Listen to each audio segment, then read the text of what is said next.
शुरू से आपकी फैमिली राजनीति में रही, तो आपने क्यों राजनीति का डिसाइड किया जबकि आप बिजनेस भी कर सकते थे?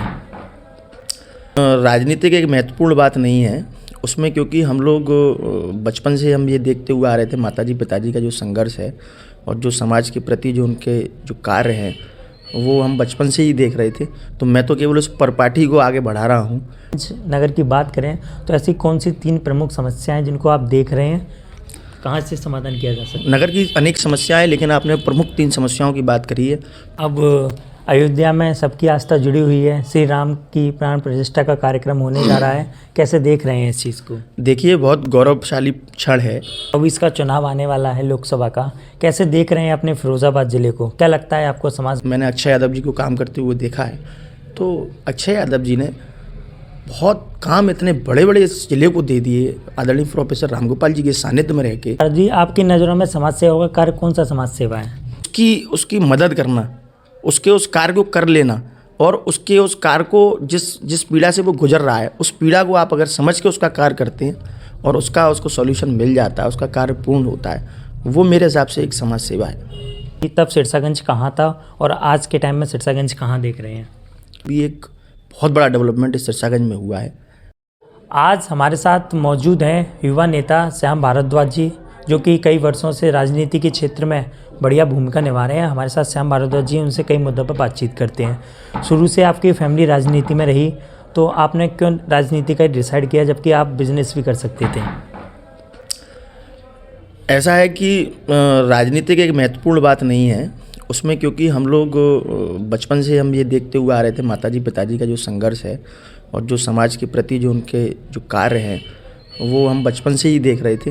तो मैं तो केवल उस परपाठी को आगे बढ़ा रहा हूँ और हम लोगों ने शुरू से ये देखा है कि दबे कुचले पीड़ित निर्धन व्यक्तियों की सहायता करना मैंने अपने पिताजी और माताजी से सीखा है।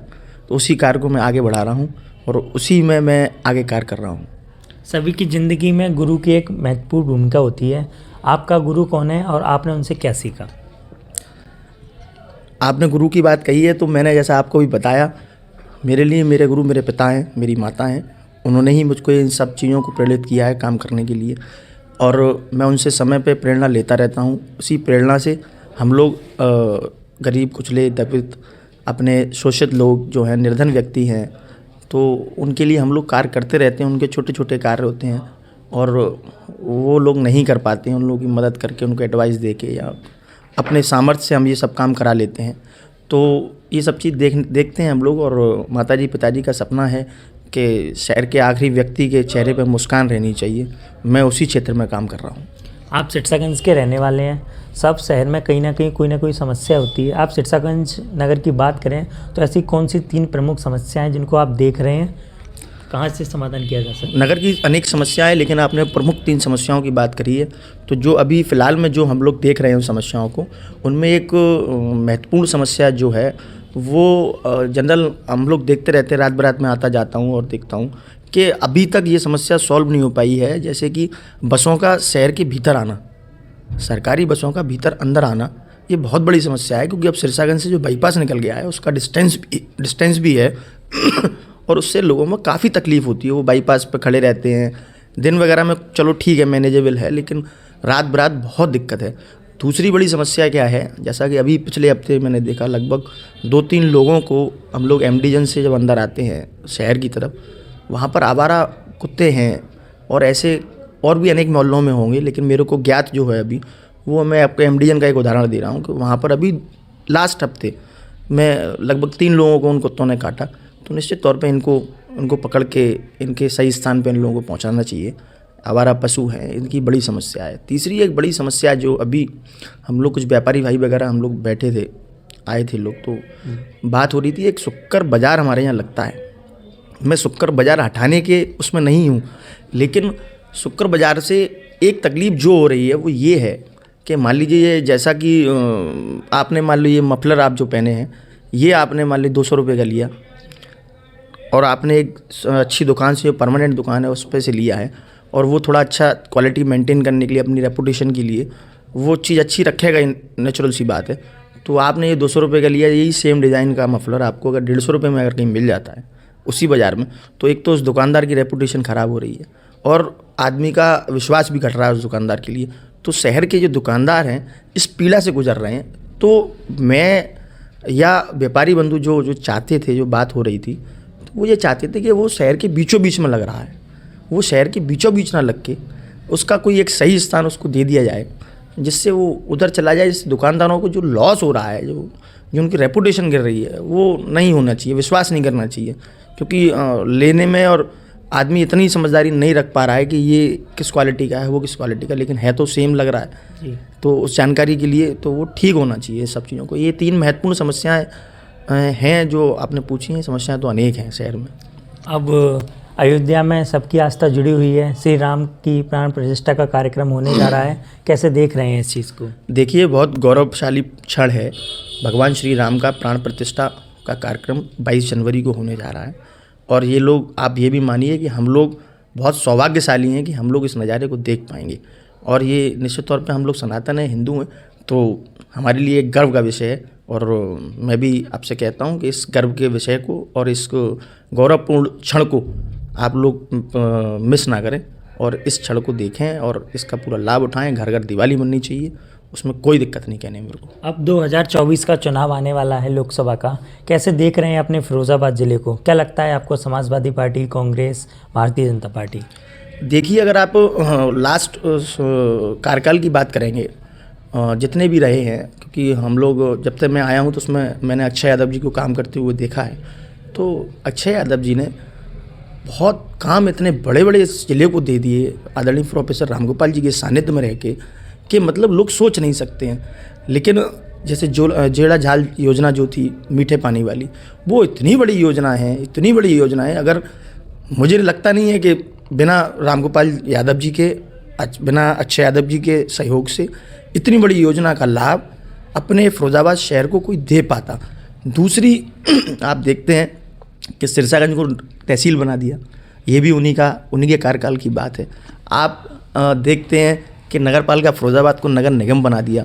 तो ऐसे इतने तमाम कार्य हैं जो उन्होंने मतलब इस जिले को देने का काम जो किया है, मुझे नहीं लगता कि अभी तक के इतिहास में इतने बड़े बड़े काम कोई भी लोकसभा सदस्य ने किए होंगे। और निश्चित तौर पर बहुत अच्छा माहौल है ज़िले फिरोजाबाद में। और अक्षय यादव जी हमारे यहाँ समाजवादी पार्टी के कैंडिडेट भी डिक्लेयर्ड हैं और युवा चेहरा है। और देखिए, एजुकेटेड भी हैं, शालीनता भी है और काम करने वाला व्यक्ति भी है। तो निश्चित तौर पर हम लोग ये मान रहे हैं कि जनता उनके काम को मानेगी और इस बार अक्षय यादव जी को लोकसभा भेजेंगे। कांग्रेस भी भारत जोड़ो यात्रा निकाल रही है, कैसे देख रहे हैं? क्या लगता है इससे कोई फ़र्क पड़ने वाला है? देखिए, बिल्कुल निश्चित तौर पर फ़र्क पड़ेगा। अभी लास्ट 4 चुनाव होके चुके हैं, या आप 4 राज्यों में देख रहे हैं। अगर आप 4 राज्यों के वोटों की काउंटिंग अगर देखेंगे, अगर टोटल करेंगे, तो कांग्रेस को बीजेपी से ज़्यादा वोट मिला है। लेकिन आप अगर उत्तर प्रदेश की बात करेंगे तो बिना समाजवादी पार्टी के सहयोग से कांग्रेस का कुछ नहीं होगा। उनको सही स्थान आदरणीय श्री अखिलेश यादव जी को देना पड़ेगा। और उनके कहे हुए सही सीट बंटवारे पर अगर ये लोग मानते हैं तो निश्चित तौर पर बीजेपी के लिए बड़ी चुनौती होगी। श्याम भारद्वाज जी समाज सेवा भी कर चुके हैं।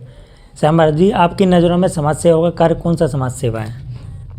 देखिए, समाज सेवा का कार्य आप जो पूछ रहे हैं, एक पूरे समाज को, एक बड़े वर्ग को जो निर्धन है, जिसकी कोई सहायता नहीं हो पा रही है, जो बिना मतलब पैसे देने लायक भी नहीं है या उसको वो जानकारी नहीं है, तो उसकी मदद करना, उसके उस कार्य को कर लेना और उसके उस कार्य को जिस पीड़ा से वो गुजर रहा है, उस पीड़ा को आप अगर समझ के उसका कार्य करते हैं और उसको सॉल्यूशन मिल जाता है, उसका कार्य पूर्ण होता है, वो मेरे हिसाब से एक समाज सेवा है। बहुत। और हिट एंड रन कानून को लेकर आप कैसे देख रहे हैं? कुछ दिनों पहले भी ट्रक चालकों ने, ऑटो चालकों ने जिस तरीके से हंगामा काटा था, उसको आप कैसे देख रहे हैं इस कानून को?